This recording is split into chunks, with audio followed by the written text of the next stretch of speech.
All right, here we got the Fooladi Fitness Podcast, episode 3, joined by my guy, Jeanty, a very unique and very just overall special creator within this field of spirituality, philosophy, psychology, and all that stuff, blending it together within his art and clothing line, Samsara. So happy to have you join the podcast, man. It's been long Hey, I'm happy to overdue, be and here. I'm happy to just chop it up with you, bro. That was a hell of an intro. I love that. No I doubt, love man. that.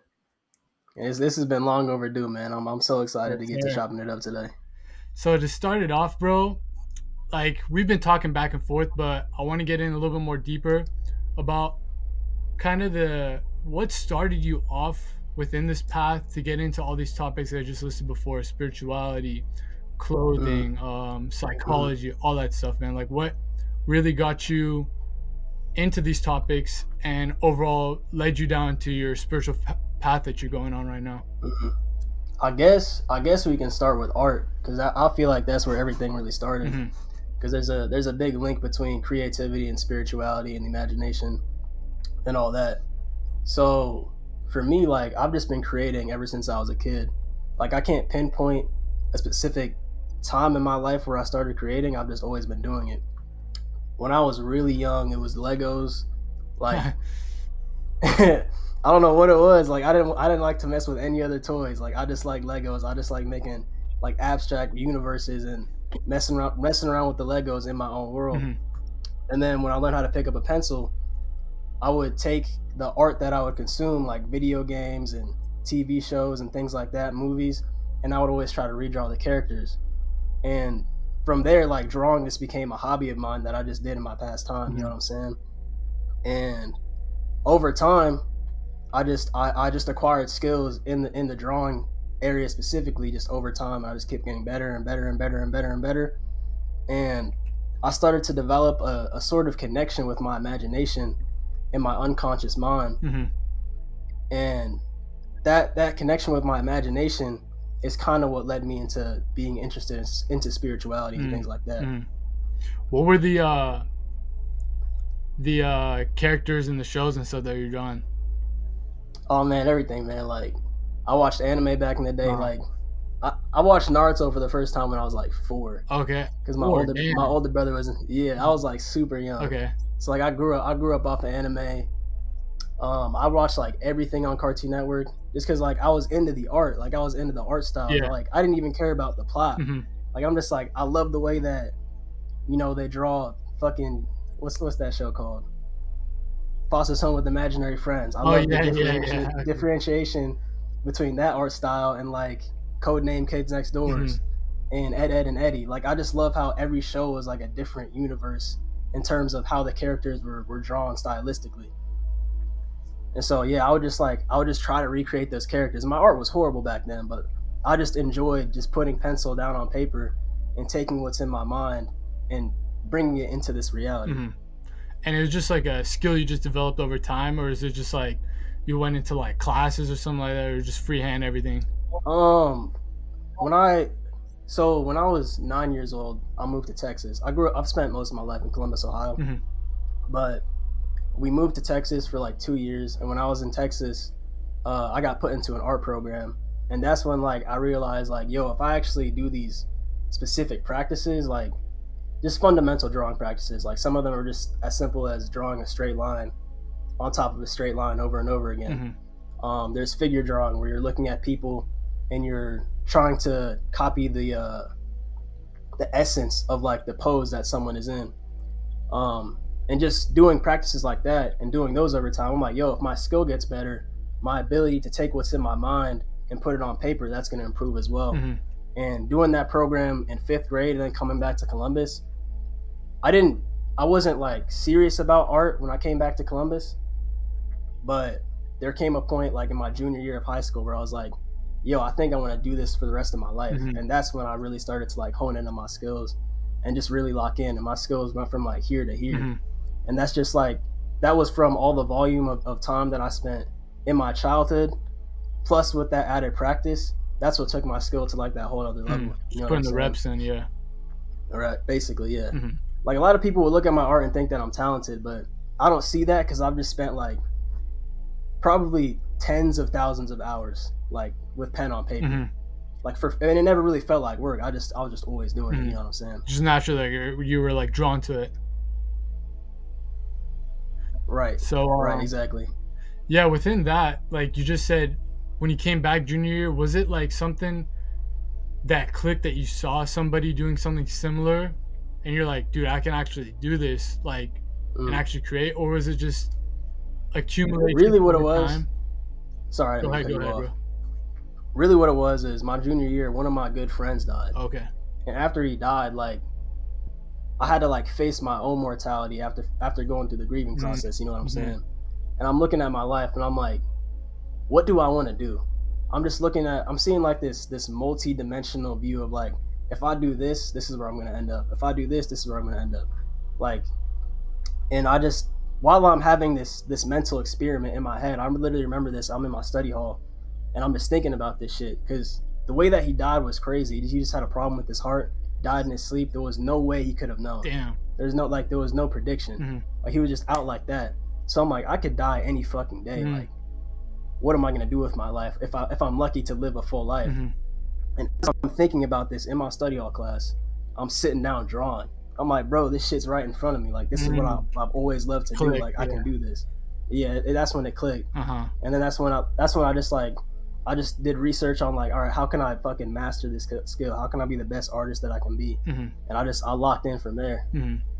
So that kind of links to like the more of the art that you do is more linked to like spirituality and like human nature, psychology, like more like deeper stuff. And now it clicks for me why your art looks like that. And let's link it back to the brand's name, Samsara, which you go by Mr. Samsara, because that even goes further down that rabbit hole.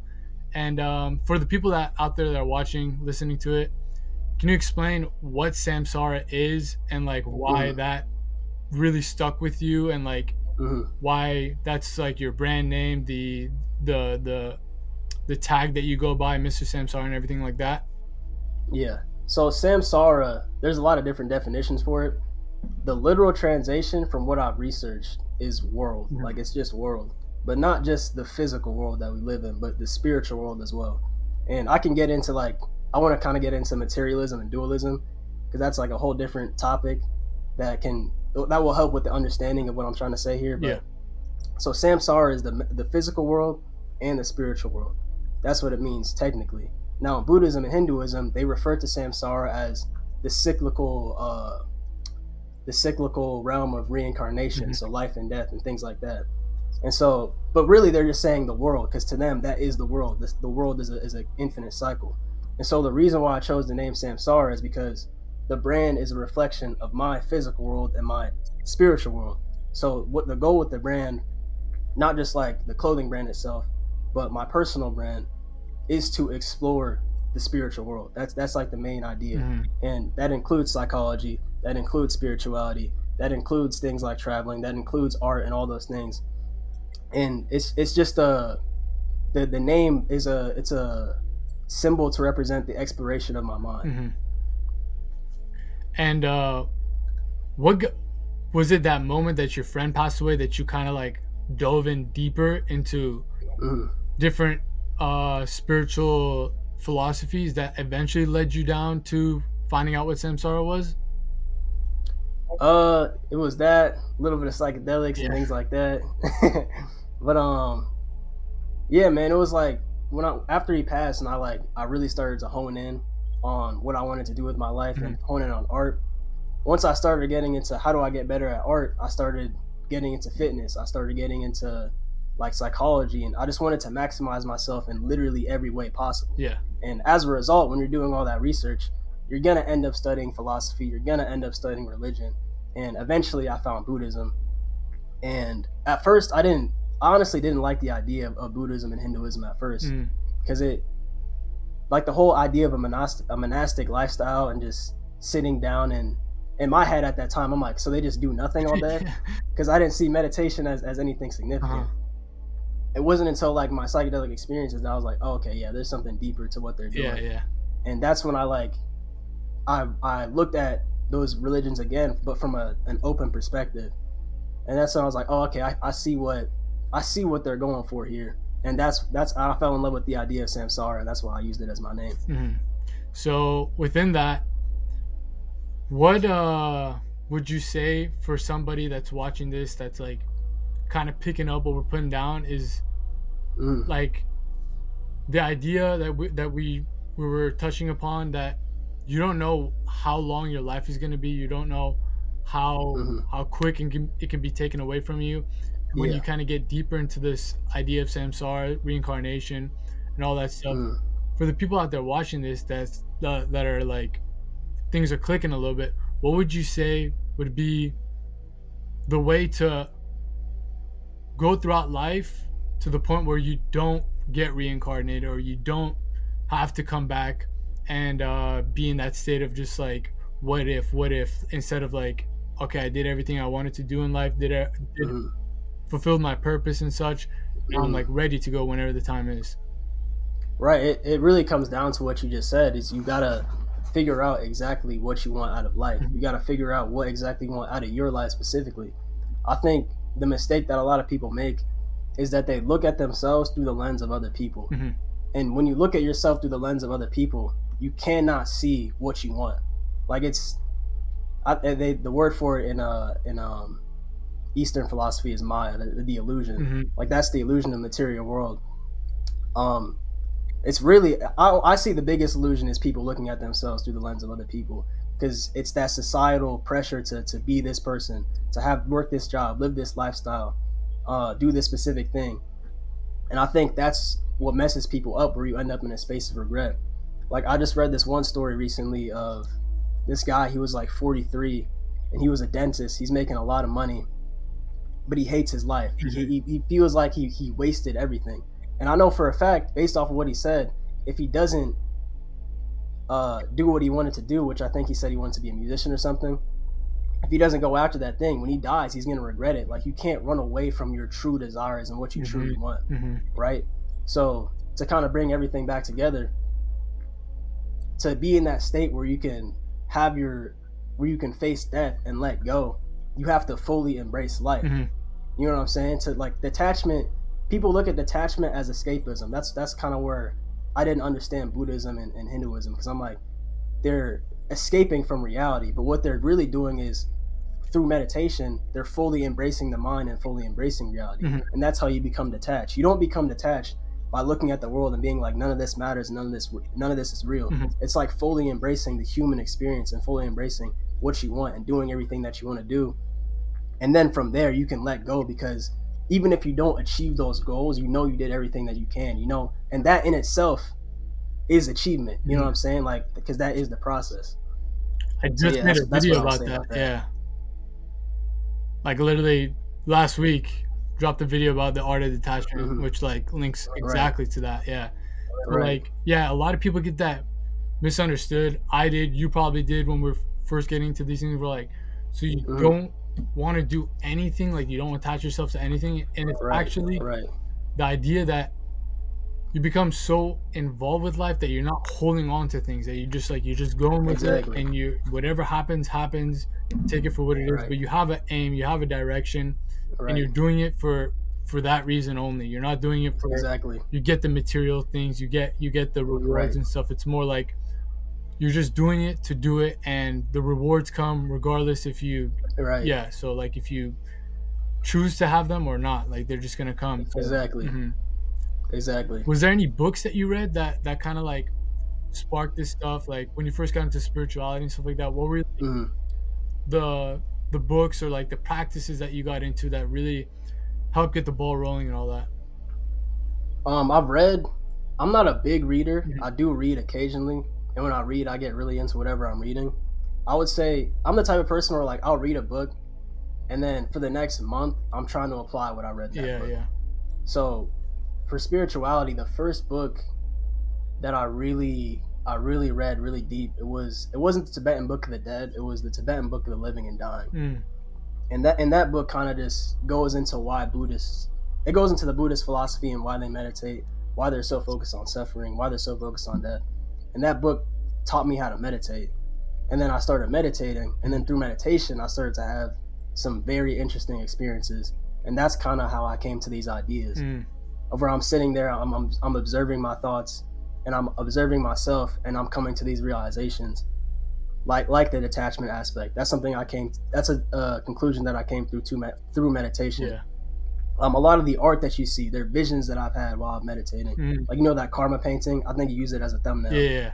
Like, I didn't consciously think like, oh, let me put this guy here, let me put that guy there, let me have this guy in the middle. I had my eyes closed, and within my mind's eye, I saw that. Yeah. And I just, the painting was just the skill of bringing that vision to reality, but I didn't come up with that. And that's what gave me the idea that, okay, the imagination, this is something else we can get into, but I believe that the imagination is the gateway to the spiritual world. I'm kind of ranting now, but go for it. Run it. But yeah, it's like, let me jump into that. Yeah, get into it. Yeah. Like, I have this theory that the imagination is the gateway to the spiritual world. And it's because of these two things, right? Materialism and dualism. And I'm talking about metaphysical materialism, not like the economic materialism where people put value into material things. Metaphysical materialism essentially is the belief that the only things that are real are things that are physically tangible. So, like, let me see if I have this on my desk over here. So, like, this skull right here, like, you only believe that things that are real have to be things you can physically experience, physically touch, like this skull. I can see this skull. When I touch it, I can feel it. When I touch it, I can hear it. If I lick it, I would be able to taste it, right? Yeah. Materialism is that belief. And everyone in the West is a materialist, whether they know it or not. Everyone, because we were conditioned to have this belief. Like, if I say the word the imagination, most people associate that with fantasy. But if you look at the definition of the imagination, it's not fantasy. The definition of the imagination is, I believe, products that are outside of the senses. Like, and I read a book on the imagination because I'm fascinated on the imagination, and it was by the University of Cambridge, where they take all these schools of thought, philosophy, religion. They looked at different universities, and the conclusion they came to about the imagination is like, it's too complex of an idea to define. Like, they had a list of like 60 different definitions that they had, and there was like 5 different types of imagination. And reading this book, what I realized is like, the imagination is everything. Like, when you touch something and the way you perceive what you're touching and what you're feeling, that perception that you have, you're imagining that. If I touch this skull, what I interpret that feeling to be is going to be completely different than what you interpret that feeling to be because of the imagination. And so, to kind of bring that back together with materialism, a materialist sees the imagination as as a complete fantasy. And so, when you see the imagination as a complete fantasy, things like dreams aren't important. Things like religion, that's okay. They just all imagined that stuff, right? It was in their imagination. Anything with altered states, none of that's important. And so the link to the spiritual world gets severed because the imagination, in my opinion, like I said, it is the gateway to the spiritual world. It's how the mind views it. If you look at every single story in religion, they're talking to God or spirits through visions, through meditation, through prayer. These are all things that stimulate the imagination. But if you don't think the imagination is real, then, I mean, all of that's going to seem like a fantasy, right? Yeah. And so my only issue with materialism is this, right? It's basically that it's a theory. Like, it's not, if you do research on materialism and the idea that the only things that are real are things that are physical and tangible, it's not provable. Like, even scientists will say like, yeah, this is theoretical. We don't know if this is true. But everyone in this reality, or at least in the West, they operate as if it is reality. And because, like I said, the imagination is the gateway to the spiritual world. Because they sever themselves from the spiritual world, everything in life becomes harder. Like, if you think that the only thing that is real are things that are physically real, and you lose someone in your life, good luck grieving. You know what I'm saying? Like, because they just died for nothing. Because, you know what I'm like, they don't exist anymore. But if you look at it from a dualistic perspective, and dualism is the idea that the imagination and the physical world are just two separate realities, but they're both real in their own right. If you look at that from a dualistic perspective, that person doesn't exist physically in the physical reality anymore, but they still exist in the imaginative reality. So like, whatever ideas that they had that they instilled in you, they live within you. Like, they live within a realm of consciousness, within the collective unconscious, within the collective consciousness, and their consciousness doesn't cease to exist. And so, yeah, that's basically what I wanted to get into, man. The imagination is the link to the spirit, is the gateway to the spiritual world. I want to make a whole video on that because I haven't fully like fleshed out that idea. Yeah, no, I 100% agree, and I understand what you're saying, and within that, like, it's hard for people, I guess, to like grasp that concept because they've been so conditioned to like physical, like whatever they can see, they believe. Like there's obviously quotes from like Jesus that said like if it's if you believe without seeing, then you actually are like believing. Like you genuinely can feel it. You can actually like it's instead of an understanding, there's like a term understanding, like you understand exactly. Yeah, so exactly that is like really hard for people to like grasp, and it was for me, I guess, too. Maybe for you, but it's super hard for me. Yeah, because like I said, when I say the word imagination, immediately I guarantee people watching this, their mind goes to fantasy. Yeah, like that's not. And I remember my mind was blown when I'm reading the definition of imagination in this book by the University of Cambridge, and they never mentioned fantasy at one point. Like, but from such a young age, we're just taught to associate those two and two together. Yeah, and that's just what we've been conditioned to think. If I go to India, people won't think like that because of the culture of Hinduism. Yeah, I'm from Haiti. If I go to Haiti, people don't think like that because that's not within their culture. So people naturally will have a dualistic perspective in different places. And I'm not saying dualism is correct or materialism is correct. I'm saying everything is theoretical. Yeah. So like, you can't believe it. Yeah. Exactly. Don't be exactly. Either side. Like just like exactly. Just take it for everything for what it is. Like you gotta You gotta take it and like actually apply it, and then like you'll see what works for you, what doesn't. But like even if it doesn't work for you, it doesn't mean it's not legit. Like exactly. And it's one thing where like when you're younger, when you're a kid, you have a direct link to that imagination. You have like a complete like a cord attached to you, basically. And eventually over time, as you grow older, especially in the West, like that just gets cut more till you legitimately don't have it anymore. And then you see all the people out here, basically they're just living in whatever you want to call it, the Maya, the Matrix and stuff like that, and they can't see it because they see all the physical stuff, but they don't see like what's beneath the next layer, what's beneath the next realm, what's deeper than all this stuff. And you think that is purposely done, or is it just a byproduct of the times we live in, which kind of still I think it's a byproduct of the times. I think there's an idea in like spiritual communities. I don't really associate with any of these communities, but just looking from the outside in, there's kind of this idea that like, like the government's trying to like push this idea into us to keep us awake, to keep us asleep. But like if you look back into the past, people had a connection to their imagination, but it was still toxic. You know what I mean? Like if you look at the Salem witch trials, for example, like you have these women. I don't even think a lot of them were even doing magic or doing anything crazy, but they would just be like, oh yeah, this woman's a witch, like she's messing with the spirit world, and they would kill all those people because they had this toxic attachment and this toxic understanding of the spiritual world.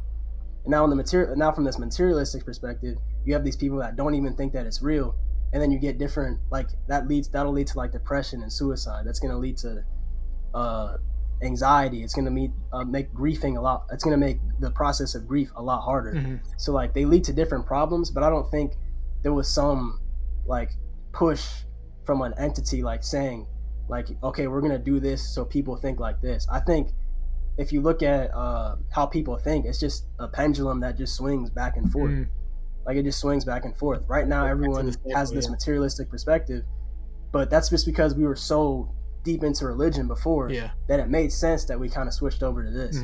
And over time, I guarantee we're going to switch back. I might not be alive for that, but I think that's just human nature. Like we just swing back and forth between the ideas.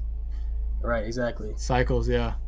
And so within that, what's helped me, most likely probably helped you because we talked about it a couple of times, psychedelics. So like, let's talk about let's talk about like your first trips with psychedelics and probably your most profound trip that like got you this kind of knowledge, got you this kind of perspective on the world. Like, Oh, for sure, yeah, for let's get sure. into it. Yeah, I always love talking about this. Let's see, man. My most profound experience. So I haven't really tripped that many times, and I've only messed around with shrooms. I probably like five, 6 times. Okay, it's still pretty decent. And I've had, yeah, it's a decent amount, I've only had like one really big dose, and this big dose is really what like completely changed my perspective on everything. And this was my second time ever doing them. So the first time I did them, it was a fun experience. I'm like laughing with my friends. I'm having a good time. And I just remember like towards the end of that trip, I look at the fucking moon, and I remember like I just started contemplating my mortality the same way I did when my friend died. And I was like, what the fuck? Was like, it after? I thought this was supposed to, this was during. This was during, like towards the come down. Okay. Or was it after your friend passed, or is it This was after, yeah. Okay, yeah. okay. Sorry, this is like a year, 2 years after. Okay, gotcha. And so like I started contemplating my mortality. I'm like, I thought this was supposed to be like weed. Like I didn't think this was supposed to do this. You know what I'm saying? Like, because I didn't have all these preconceived notions about psychs. I kind of just got into it. Yeah. And I just started introspecting heavy. And then like I remember we were at this park and there was a bunch of people. I'm looking at all these people, and I want to paint this eventually, but everyone, they didn't literally turn into hourglasses, but in my mind's eye, it was like I was watching hourglasses walk around. Damn. I'm like, fuck, like everyone's dying. Yeah. And it's something you don't really think about. Like you see people as people, but you don't see them as like people that are dying. You see people as dying, like you look at them different and you treat them different. Because like if you were to go to someone on their deathbed, you would probably, hopefully if you're a good person and you want to be a good person, you're probably going to treat them with compassion and respect and all that. And like during the trip, I was seeing, it was like everyone was on their deathbed. And I was like, yo, this is crazy. Like I wanted to go deeper in that introspection, but the trip I was coming down and I was coming off of it. And I was like, yo, I got to go deeper next time. And that's what led me to my ego death experience. And I'll get into that real quick. So I started to after that experience, I started to actually do research on shrooms and like how to trip. And I found in like Joe Rogan, Terrence McKenna, like Paul Stamets, like all these these psycho nice dudes. Yeah. So I figured out like the setting, having a trip sitter, like setting an intention. And I planned this out for like a month. Like, and that's why I think I came out from that trip with such a positive outcome, because I did so much preparation beforehand. Yeah. Like I was meditating like crazy too. And so I started preparing in like May, and then I ended up tripping in June. What was the intention? So just go deeper? Just go deeper, yeah. Okay. Just literally just go deeper. Like I wanted to pick up where I left off on the previous trip. I didn't know what that was gonna mean. I didn't think it was gonna be as crazy as it was. Yeah. But that's what my intention was. Like pick up where we left off. And so I call up my friend. I'm like, yo, I'm about to go do this. Are you trying to sit me? He was always down for anything. So he's like, bet, let's go do it. So we go to the park. This was during COVID, bro. It was like the perfect day because the park was empty. So like I didn't have to worry about anybody, bro. And it was like 2 p.m. in the afternoon. So it's a good time. The sun is shining. The leaves are blooming because it was summer in Ohio.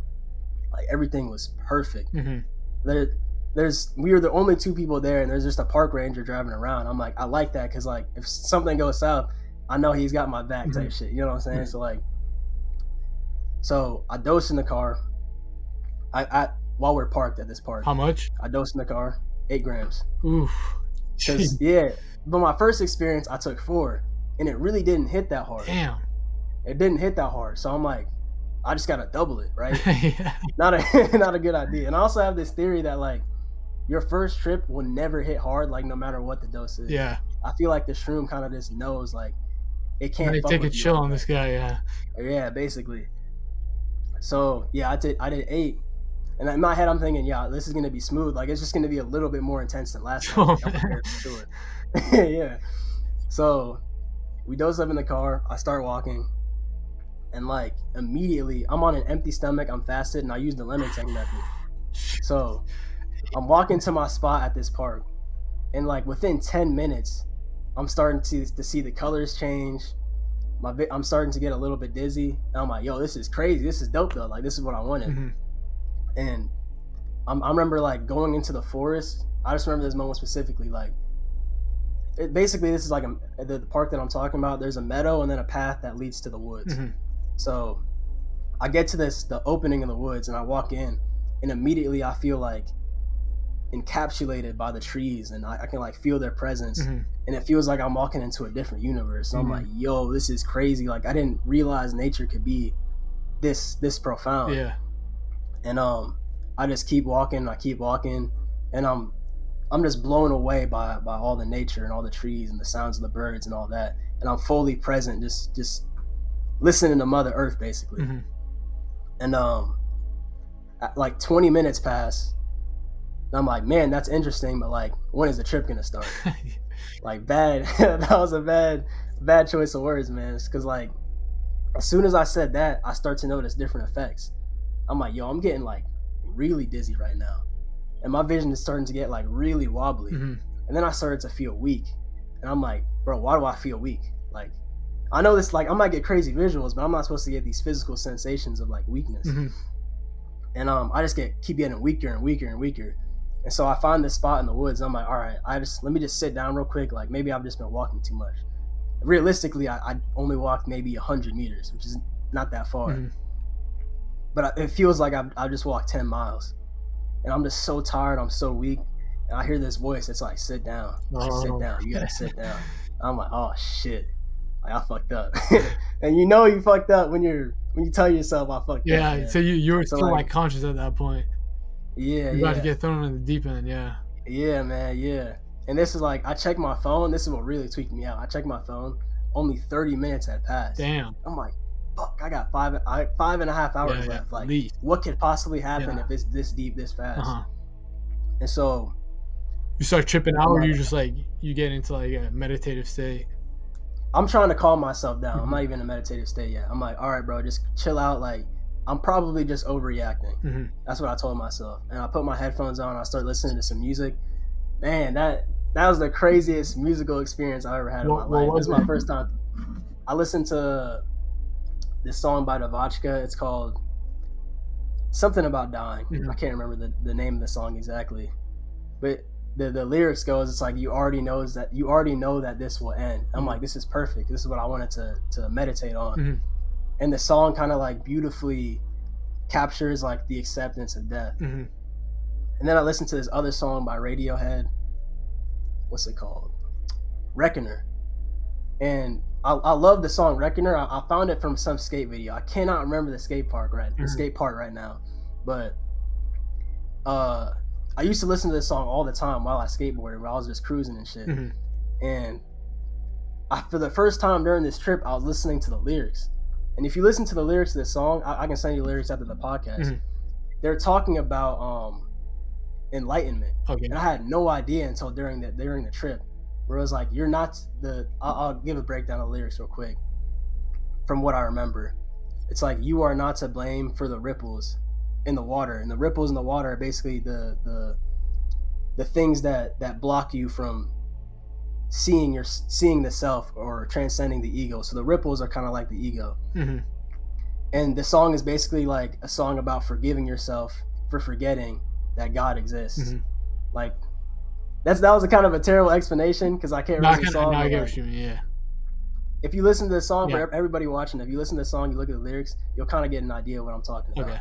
So I'm having all this go through my mind during my trip, and after a while, bro, the music just stopped hitting, and I'm like, bro, the music's got to hit, like, because if the music's not hitting, then I'm gonna be feeling all this other stuff. And I was trying to like escape from the other intense feelings of the trip. Yeah. So I only got to listen to like 4 songs before like shit started to pick up. Okay. To where the music was getting blocked out by other noises. Oh, okay. And I'm like, bro, like, where are these noises coming from? Like, I'm hearing like these wubs and these frequencies, and I'm like, all right, bro, I'm really tweaking out right now. I'm really tweaking out. And like, I opened my eyes, and the visual experience went from like the typical like color changing and a little wavy to like everything starting to look symmetrical. Yeah. And I'm like, yo, sacred geometry, like, and yeah, I'm starting to see the sacred geometry and like fractals and all that. Yeah. I look at my friend and I'm trying to like let him know that I need help. He's just chilling, listening to music, just making sure I'm good. He's like, if you need help, let me know. I couldn't let him know because like I couldn't talk anymore. Yeah. Like I forgot. I'm like, yo, like I'm really fucked up now. And so like I just close my eyes, and like when I close my eyes, I expect to see black, because in my head I'm like, all right, let me just close my eyes and try to go to sleep and just forget any of this happened.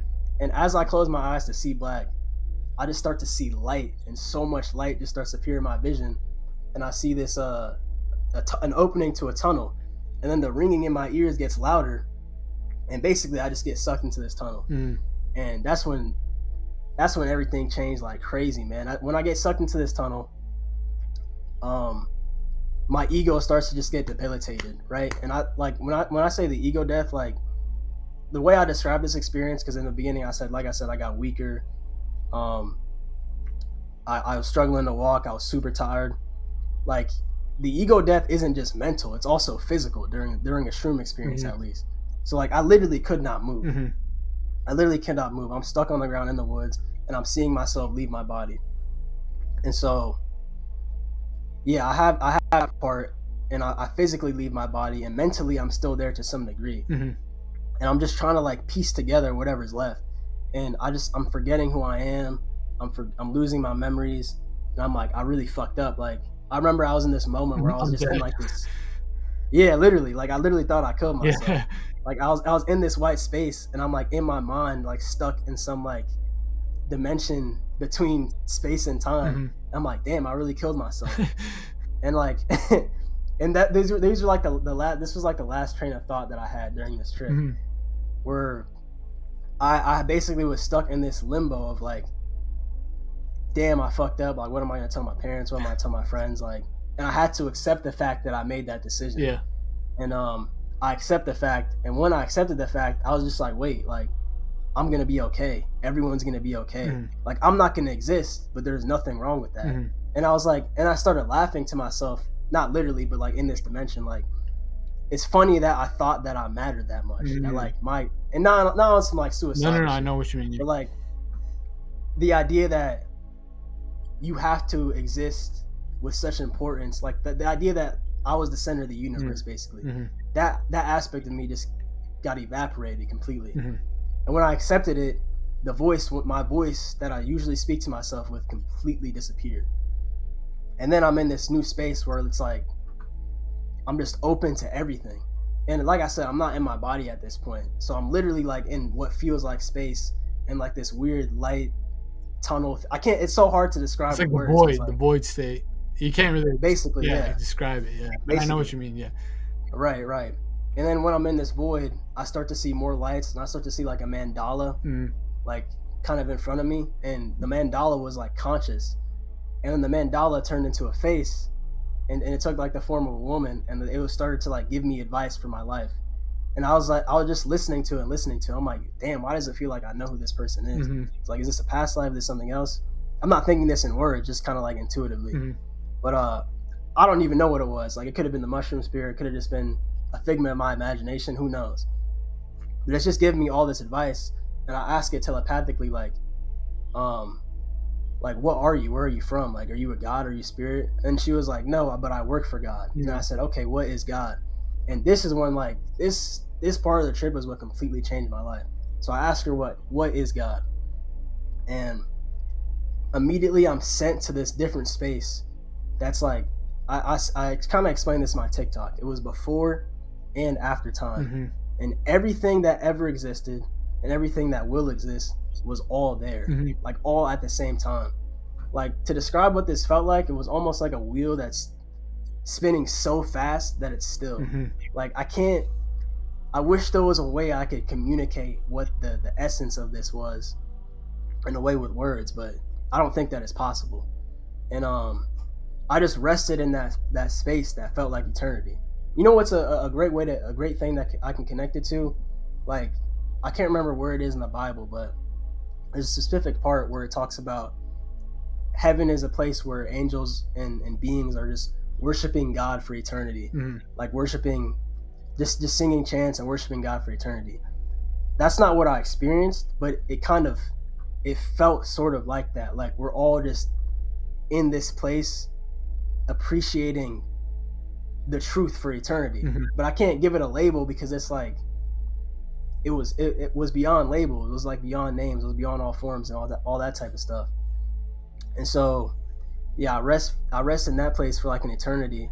And then I think that was the peak. I don't know because I can't see any time or anything like that. But eventually I come back down into my body. And when I come back down into my body, my ego still doesn't come back. So I'm in my body, but like mindless. What the hell? And I just look at my friend and I'm like, yeah, dude, it's like, it's crazy looking back at this because it's just an insane experience. Yeah. I look over at my friend and he's just like doing his thing. And I'm like, I know him, but I don't know who that is. And I just get up and I start walking around and I start beating my chest. And I'm like, ape. Yeah. Ape. This shit is weird, bro. Primal, yeah. It's weird. Yeah, I got hella primal, bro. And I start running a little bit. I start stomping the ground. I'm like looking around in nature. And it was so weird because I was just so present with no ego and no thought, just like exploring the woods. And my friends follow me, making sure I'm good and shit.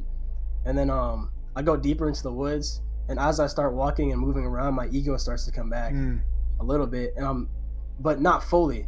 And so like, I'm seeing my ego from a perspective without one, kind of.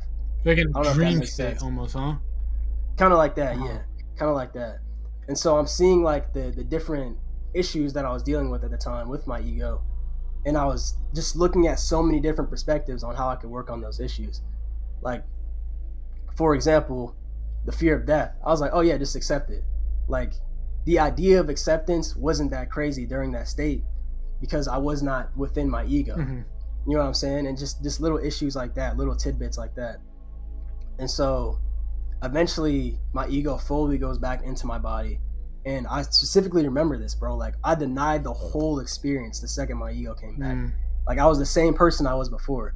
I was like, none of that happened. I'm looking at my friend. I'm like, bro, did you see that? Like, somehow you would have been able to see it. He was like, nah, I don't know what you're talking about. Right. And he was like, nah. And I was like, yeah, none of that was real anyway. Like, just take me home, bro. Like, none of that's real. And I think the trip's over. This was like 5 hours in. And I get home and I start playing video games. This is the last time I've ever touched a video game, bro. This is like 3 years ago. What game? Battlefield 4, maybe. And I literally pick up the controller and I start playing to like escape from everything I experienced. And as I'm playing this game, bro, 2 jesters appear at the side of my vision and they start laughing at me. And they're like, the second this guy faces reality, he runs away from it. Yeah, and they're just making fun of me. They're laughing. And I'm like, nah, they did not just disrespect me like that. And so I put down the controller and I'm like, that's the last time I'm ever touching a video game. I go to my room, I take a shower because for some reason it just felt right. And then like, I just shut off all technology. And for the next 2 days, bro, like, I didn't do anything but meditate and journal. And like, those 2 days are really what like integrated the entire experience for me and kind of led me into all these different things. That was kind of a long drawn out story. No, that was dope. No, thank you. That was so that kind of like started you on the Samsara brand and everything. Yeah. Okay. Yeah. That's really similar to.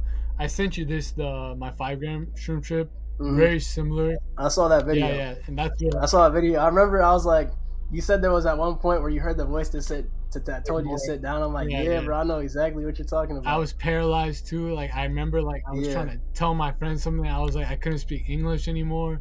Yeah. And I was put into that void state.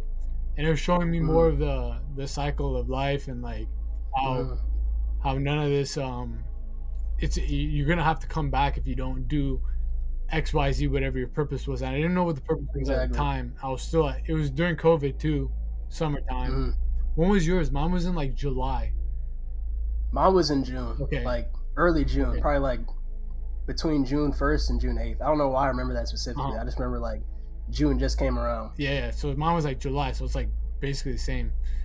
Same thing. That's trippy. But I was just seeing all that stuff and that all was like the same thing. Like I got out of it. I felt like really primal because I was up in a hike, crazy like hike, like waterfall and everything. And there's so many people around me, like random people, and I was like geeked, and I was just like, dude, I have to go walk and like walk my Yeah, ego yeah, back into my body and stuff like that. So I was just like yeah, climbing on trees and stuff like that. So it's like really similar, and that's what led me yeah. down to like creating Fooladi Fitness and all that stuff. So it's really, Hmm. it's like you see like the parallels, and that kind of shows Right. you what you said, that you were that is, we're we're not that special. We don't really matter that much, to Yeah. the point Right. of like, not in a bad way, but like in a way that kind of like frees you even more. That you're just like, bro, the whole world doesn't revolve around me. There's a lot of people that are very Exactly. similar to me. Like we're just talking right now, and we have almost an identical experience, very similar. Right. And we're on two other parts of Yeah, America. we You know have what I'm no saying? idea who Like, who we were at that time. So it just shows you right. like how interconnected everyone is. They're all like, I like to make this analogy that God, or whatever you want to call it, the universe, is like Mm. one big organism. We're just like cells inside of it. Yeah, man. Nah, that's exactly how I see Mhm. it. Like, another thing I experienced during the experience too. There was a point where I looked at my friend when I came. This was after I came back from that place where I was everything, everywhere, all at Yeah. once. And then I came back into my body egoless. I remember looking at my friend, and there was no separation between me or him. Hmm. I was like, that is me. And that's where I still don't understand this idea, because a lot of things that you experience during a psychedelic experience, you experience it, but you don't know what it means after. You know what I'm Yeah, saying? you don't. Yeah. But basically, like, I just remember being like, yo, like, there's no separation between me or anything. Like, I am everything. Hmm. And that's kind of that kind of goes back to what you're saying too, with us all being cells in the same organism. Hmm.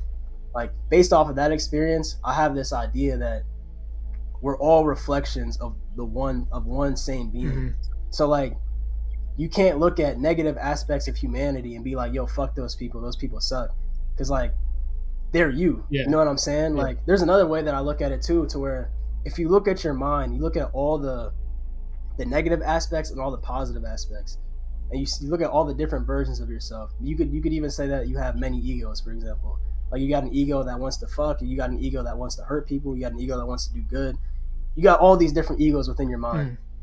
Now imagine all those egos had physical bodies, and they took physical forms. That's basically what the human race is. Yep. Hmm. Like, everyone, the worst of man, there's something I told my brother the other day. Like, within everybody is the best and the worst of man. Hmm. Like, we are the root of all things good and all evil. Hmm. So like, when you look at someone do something super fucked up, or you look at someone do something that was amazing and changed humanity for the better, like, you're looking at yourself. Yeah, you have the capability of doing either one. Yeah. Exactly. Yeah. Exactly. And if your consciousness was in that person's like timeline, you probably would have gone on that same path. Mhm. You know what I'm saying? Like, I mean, maybe we can get into free will and determinism, but Yeah, go on that. I Yeah. really feel like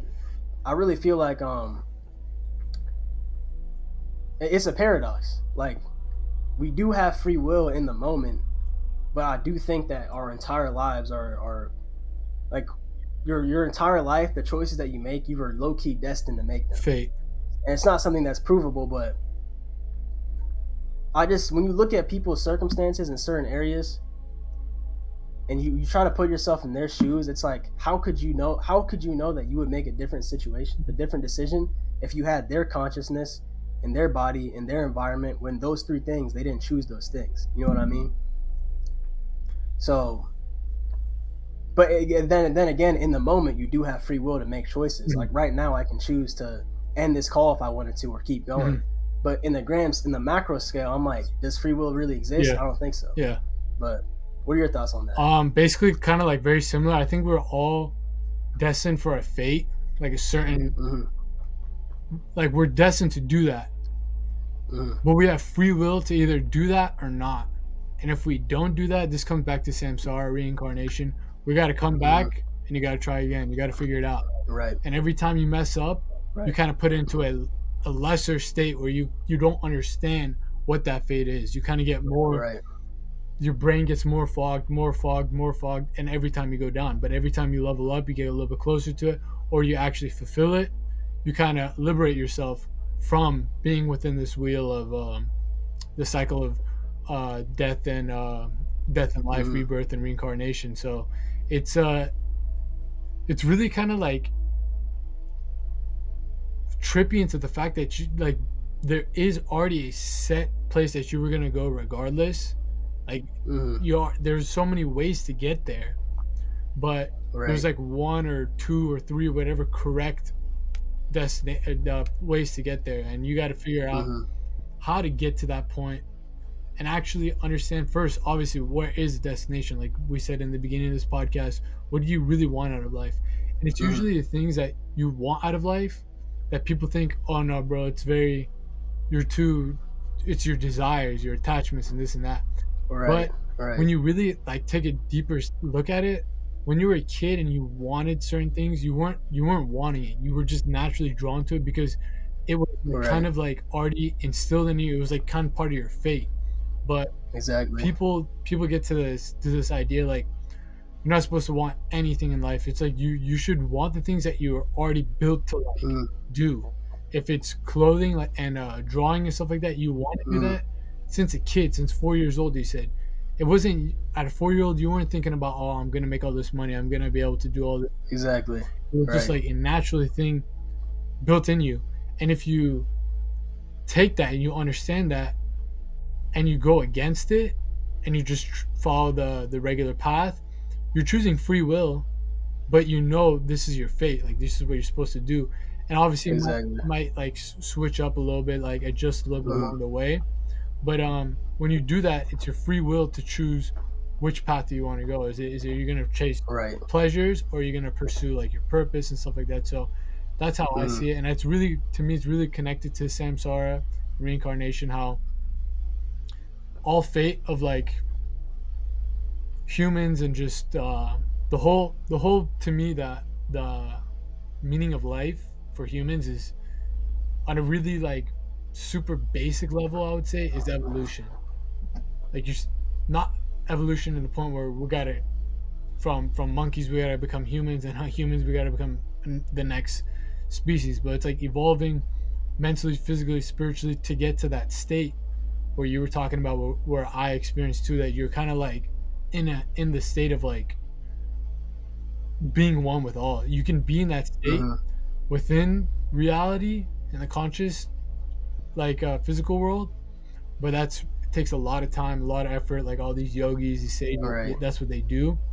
And psychedelics gives you a cheat code almost to experience it, but you don't Right. obtain it. It's like steroids. Like you can Exactly. take TRT, go to the gym, get huge. Once you get off it, it's like you take a little bit pieces here and there, but it's like not like the real thing. So the idea of like humanity is like to I feel like to evolve to that point in all aspects, not just spiritually, not just physically, not just mentally, but like all parts of it. And I think the essence of like all religions and philosophies kind of like always end up at that point.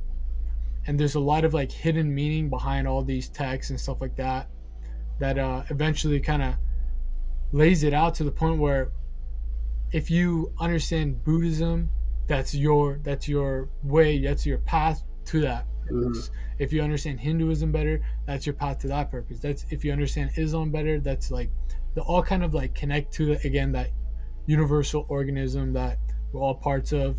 That eventually we gotta like embody. But once you're in that like egotistical kind of materialistic type of living that you just Right. perspective, it's like you're always like disconnected from it.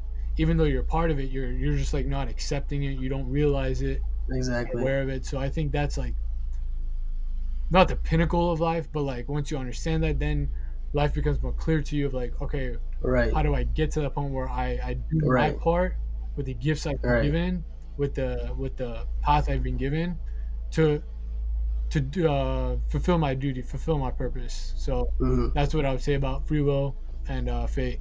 It's an interesting, super interesting topic, and Right. like a lot of people will either take that like nihilistic approach of like, oh, my fate is to die, and yes, it is to die, but how the Mm-hmm. way you die is like more important. And some people Right. free will, I choose everything.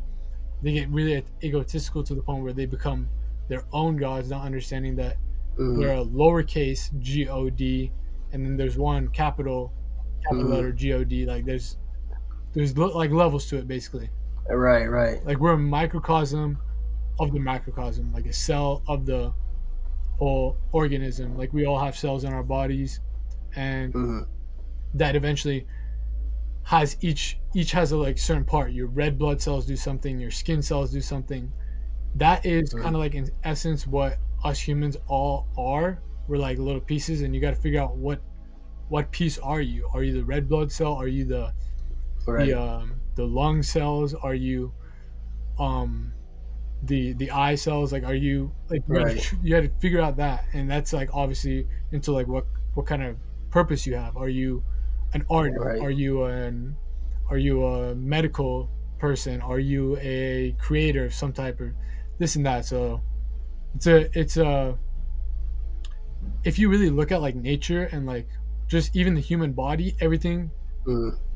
is kind of like a reflection of the macrocosm. What I just said. Right. Yeah, yeah. Right. And I would just to add on to this too, like when you're talking about everyone's purpose and the end goal of that, like one thing I always tell myself is like the process is the end goal. Mm-hmm. Because I think some people will get it confused to where it's like you might talk about like, oh, my role is to be an artist, and they might see like a successful artist in their mind Mm-hmm. and be like, that's the goal right there, Mm-hmm. like this archetype of a person.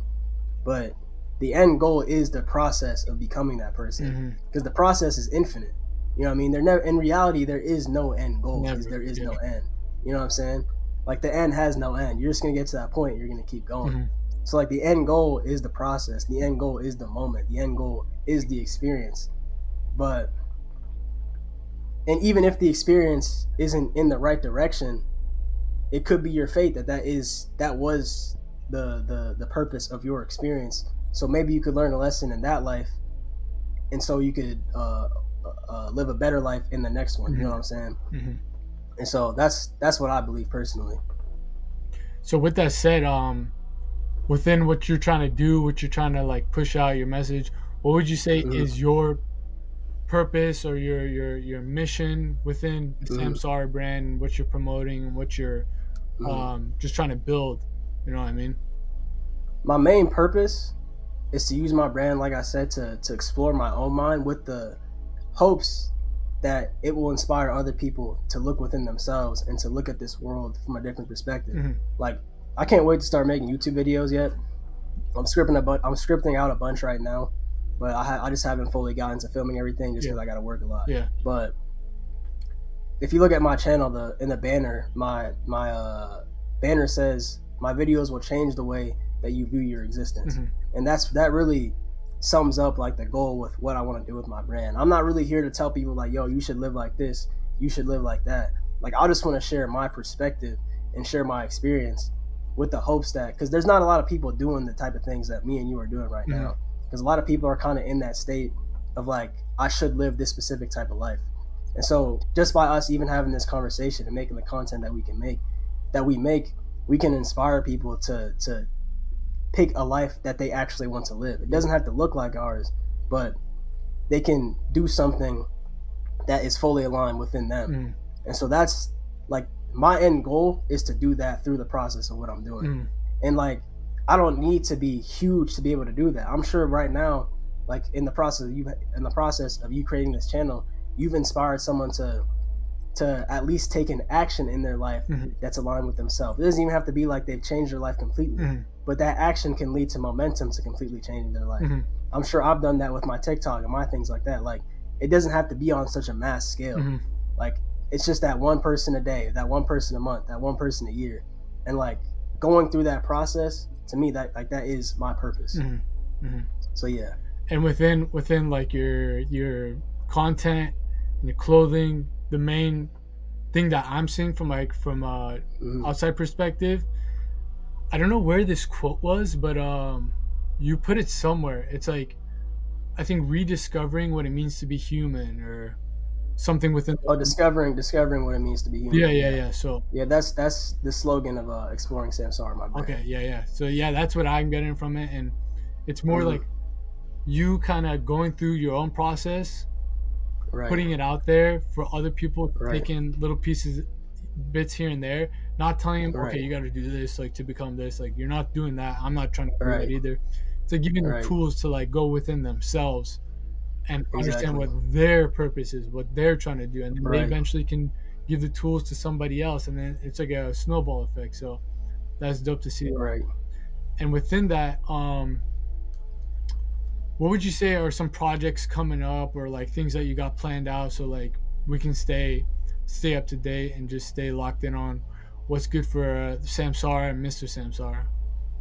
Look, man, like I said, I got the YouTube channel coming up. Mm-hmm. I'm about to do like a full length like movie production style thing of that 8-gram trip experience. Okay. I'm working with there's a guy that does psychedelic replications. Okay. On YouTube. His name's Loca. I don't know if you've heard of him, but I've talked to him and I've looked at a lot of his stuff, and I've seen how he does his stuff. So I'm gonna add some of that to it. So it's gonna be like a completely realistic trip. So that's the YouTube channel. I got a whole lot of videos planned on that. Mm-hmm. Like I said, we got the clothing brand coming out. This is speaking of psychedelics, it's the shamanic shroom symbol. I don't know if you guys have seen it. It's like yeah. They found it in caves. From what like ethnicity or like society was it, like Aztecs or like? It was in West Africa. Okay, West Africa. Some random cave in West Africa. Okay. Yeah. They just found a bunch of this art. That's dope. And then, yeah, man, I'm just making a bunch of content. I'm making clothes, and that's really it. Mm-hmm. Like I'm just putting a lot of work on the back end. You know what I'm saying? Yeah, stocking up the ammo. Yeah. Right. So, where can people find you at? Because I'm gonna link everything in the description, anyways. But like, yeah, you can. I'm on TikTok, Mr. Samsara, also Jeanty Samsara, Instagram Jeanty Samsara, and yeah, that's basically it. YouTube, Mr. Samsara as well. Mm-hmm. You'll see that on this video. Yes, sir. Yeah, I'm put that in. So tag that in. And with all that said, bro, like before we wrap this up, what was one thing that you would want viewers to take away, or just like give them like a little glimpse of like what to expect when you go onto Samsara's channel, what to expect when you go onto go buy a piece of clothing from them, like give them just a little foreshadowing of where you see you going at. Everything, like literally everything that I make with the intention of, like, even this symbol. Let's say someone sees this symbol, they have no idea what it's about. I make it with the intention for them to look at it and for the artwork to completely change how they see themselves or how they see the world. It may not be like something grandiose. It may just be a thought that's like, oh, that's interesting. Oh, I've never seen something like that before. Oh, I've never looked at things this way. And my goal with even the content I make, little TikToks that I make, like my goal with all of that is for you to have those thoughts planted in your brain. And then from there, you can branch out into doing your own outrospection and introspection. So what to expect from my content is to change the way you see the world, change the way you see your existence, and change the way that you view your life. So like planting seeds, basically, to expand people's perspectives on life, and then see wherever that takes them. Exactly. Dope, bro, dope. So with all that said, bro, we know where you're at, we know where you're going, and I'm just staying tapped in. I stay tapped in with you, talking here back and forth.